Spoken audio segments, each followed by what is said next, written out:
ফিলিস্তিনের অবরুদ্ধ গাজায় ইসরায়েলের নির্মমতার চিত্র বিশ্বের চোখ এড়ায়নি। একের পর এক হামলায় প্রাণ হারাচ্ছে গাজাবাসী। অনেকেই বলছেন ইসরায়েলের প্রধানমন্ত্রীর এমন বর্বরতা হিটলারকেও ছাড়িয়ে গেছে। বিশ্ব মোড়লরা যুদ্ধবিরতির কথা বলেও তামাশা করেই যাচ্ছে গাজাবাসীর সঙ্গে। এবারও যুদ্ধবিরতি চুক্তি নিয়ে জাতিসংঘের নিরাপত্তা পরিষদে আনা প্রস্তাবের বিরুদ্ধে আবারও ভেটো দিয়েছে যুক্তরাষ্ট্র। ফলে আটকে গেছে যুদ্ধবিরতির প্রচেষ্টা। আন্তর্জাতিক সংবাদ মাধ্যমের বরাতে এসব তথ্য উঠে আসে। অবশ্য যুদ্ধবিরতি প্রস্তাবে ভেটো দেওয়ার কারণ হিসেবে ওয়াশিংটন জানিয়েছে, এখনই যুদ্ধবিরতি প্রস্তাব পাশ হলে স্বাধীনতাকামী হামাস যোদ্ধারা উৎসাহিত হবে। ফলে গাজায় আটক থাকা বন্দীদের উদ্ধার অনেকটা কঠিন হয়ে পড়বে। জাতিসংঘে নিযুক্ত যুক্তরাষ্ট্রের রাষ্ট্রদূত রবার্ট উড বলেছেন, এই যুদ্ধবিরতি প্রস্তাব হামাসের জন্য ভয়ঙ্কর বার্তা বয়ে আনবে। কারণ বন্দীদের উদ্ধারে আলোচনার টেবিলে বসে সমঝোতা না করলে তাদের মুক্তি লাভ কখনোই সম্ভব হবে না। এএফপি জানিয়েছে, বুধবার অনুষ্ঠিত এই ভোটাভুটিতে নিরাপত্তা পরিষদের অন্যান্য সদস্যদের তীব্র সমালোচনা করেছে যুক্তরাষ্ট্র। দেশটির দাবি, যুদ্ধবিরতির প্রস্তাব সামনে এলে সমঝোতার প্রচেষ্টাকে নস্যাৎ করা হয়। যদিও নিরাপত্তা পরিষদের 15টি সদস্য রাষ্ট্রের মধ্যে 10টি সদস্য রাষ্ট্রের পক্ষ থেকে এই প্রস্তাব উত্থাপন করা হয়েছিল।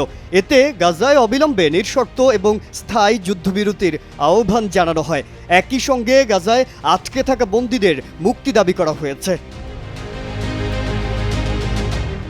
তবে একমাত্র স্থায়ী সদস্য রাষ্ট্র হিসেবে যুক্তরাষ্ট্র ভেটো ক্ষমতা প্রয়োগ করলে প্রস্তাবটি আটকে যায়। মার্কিন রাষ্ট্রদূত আরও বলেন, আন্তর্জাতিক সম্প্রদায় গাজায় ইসরায়েলি বন্দীদের কথা ভুলে গেছে, কিন্তু আমরা তা হতে দিতে পারি না। আমরা বন্দীদের ভুলে যেতে পারি না।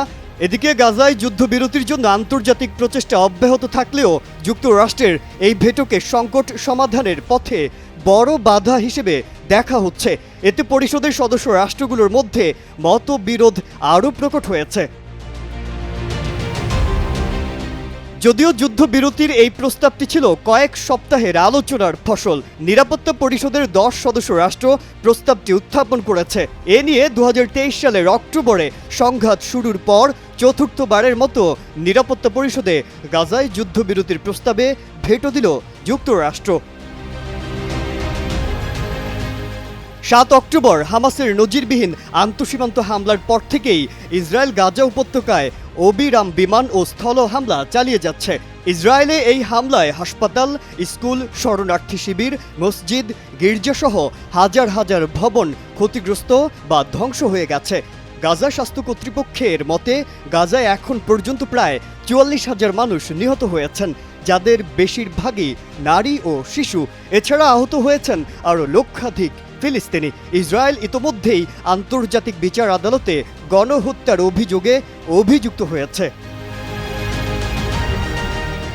মাজহারুল আলম, কালের কণ্ঠ।